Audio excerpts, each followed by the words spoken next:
Five Nights at Freddy's is indeed a certified hood classic within the horror genre. I even made a video confirming that factual statement. However, in that video, I talked about Freddy's rights. This time, we're discussing Freddy's wrongs. See, as good as the original Five Nights at Freddy's is, because let's face it, despite its simplicity, it is in fact a good horror game. It had unforeseeable consequences on the indie horror scene. It somehow went from fan games by some 12-year-olds in their mother's basement to grown men developing literal brain rot. But I'm getting ahead of myself. How exactly did this happen? Well, of course, in the year 2014, Five Nights at Freddy's released in August of that year. And with this led to the beginning of the end, the creation of mascot horror. Mascot horror is a term for horror games that really just take these kid-friendly things not meant to be scary, and make them scary, like animatronics or toys. And with this and FNAF's success led to so many clones and people trying so hard to copy the success that FNAF had, with most of the games of this subgenre being ass. And despite this, somehow the worst games out of the genre seem to be more successful and popular compared to the good games that came out of it. Like Hello Neighbor. This game wasn't that bad in its first alpha, but with the full release, which doesn't even reflect any of the interesting game design from the previous alphas. Bendy and Ink Machine as well, amazing art style, cool setting, but it's not interesting in any way outside of that. Poppy Playtime was even just copying Bendy, and then after that, Garten of Banban was copying Poppy Playtime. What a fucking cycle. And this is the issue that has been put upon us. The laziness, lack of originality, and wasted potential, all for brand recognition to make that good old merch money. Very similar to what has happened to the AAA side of the industry as well. Copying whatever has gotten popular just to make a quick buck. Oh, Fortnite did it, so I gotta do it too. Except I think it's worse in this case, because these are indie games. Usually indie devs are the ones that have the most respect and put out some quality titles. Hell, they still do. But in terms of those in the mascot horror sphere, it just doesn't feel like it. I don't even want these games to be bad either. The Bendy series has a really good art style and setting, something I think is very important for a game. And hell, I like the mascots' designs too. But the games are just not worth playing.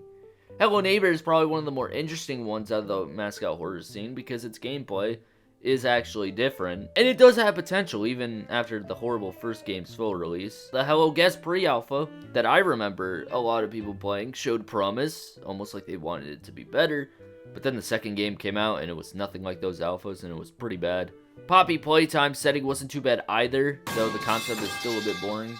And I hate to say it, but damn it, Garten of Banban actually has potential to be somewhat scary, or it could have been the scary movie of indie horror games. There are a lot of other shitty horror games with the specific character repping them, like Granny, that mobile game that looked like it was made in the year 1994. The only notable thing about it for me was that it was literally Hello Neighbor but in reverse. Instead of getting into the house, you gotta get out. Very impressive. The Banban devs even already tried mascot horror with Egghead Gumpty, a game that has nothing interesting about it at all. And the many more mascot horror games that don't try anything new. And for those that still don't get it or don't understand how any of these games relate to FNAF, it's rather simple, really. The premise for Five Nights at Freddy's was animatronics at a pizza place turned evil because children's souls possessed them. Bendy and Ink Machine, old-timey cartoons turned evil. Why? Ink Machine. Poppy Playtime, toys at a factory turned evil. Why? I mean, why not? Garten of Banban, mascots at a kindergarten turned evil. Why?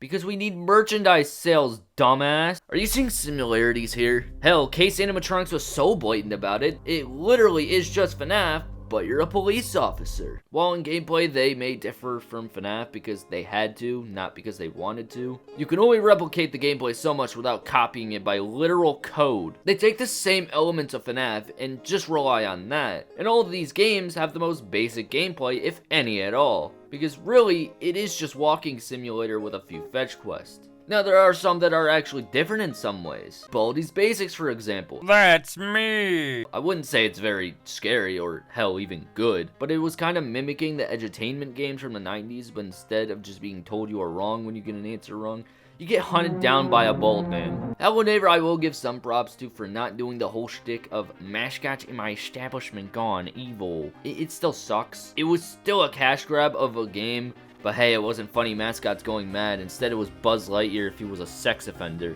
There's also some good that has actually came out of the mascot horror genre since FNAF, like Tattletale. Now, this game isn't as remembered as it probably should be, and it never took off like the rest, because it was actually good. This game was interesting. It still had the whole, oh, child-friendly mascot toy gone evil and kills child. The game is still interesting, though, enough that it doesn't even matter, and it feels like it tries. Depending on the person you are, this game could be pretty scary, or a fucking nuisance. Dizzy.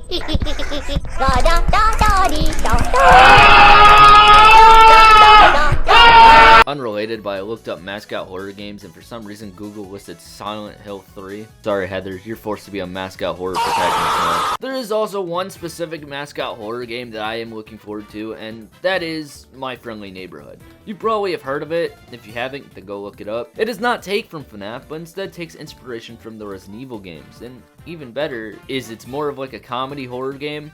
Something this subgenre I feel like desperately needs and would be perfect for. But this just goes to show that just because FNAF was successful doesn't mean you gotta copy them or do what they do to succeed. Unfortunately though, it is kind of FNAF's fault for this. I mean, the game had child-friendly characters in an edgy setting. You know how kids are. They like kid things, but are too much of wimps to admit it, so they like edgy versions of it. That's why Sonic.exe was popular, and Slenderman. Now to think if FNAF never succeeded, the whole mascot horror subgenre wouldn't be here. Now, is that a good thing or a bad thing?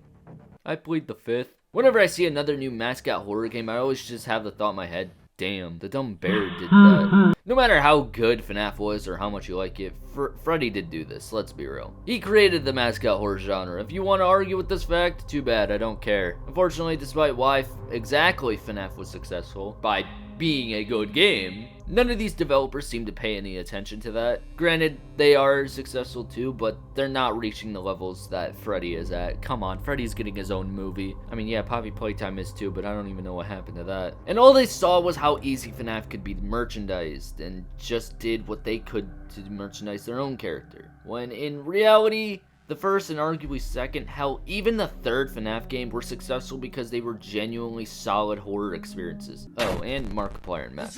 We won't focus on that. And that's what I think are the consequences of Freddy and his 5 fucking nights. I still think FNAF is a good game, even despite the monstrosity that it has caused. But the problem is developers are not doing what FNAF did to get its success originally. What they're doing is copying the merchandising part of FNAF's success and not the part of being an actually good game. Now, yeah, FNAF is a heavily merchandised game, and I don't blame them for merchandising it, but the difference is, FNAF was a good game when they did it, except Security Breach, we don't talk about that. However, everyone else in the mascot horror scene, well, most of them at least, are making it solely to merchandise and make a bunch of money out of it, and not for the sake of making a good game, which is pretty sad. But hey, that's just my opinion. Like the video because Freddy is right behind you. Subscribe so I can one day buy an animatronic.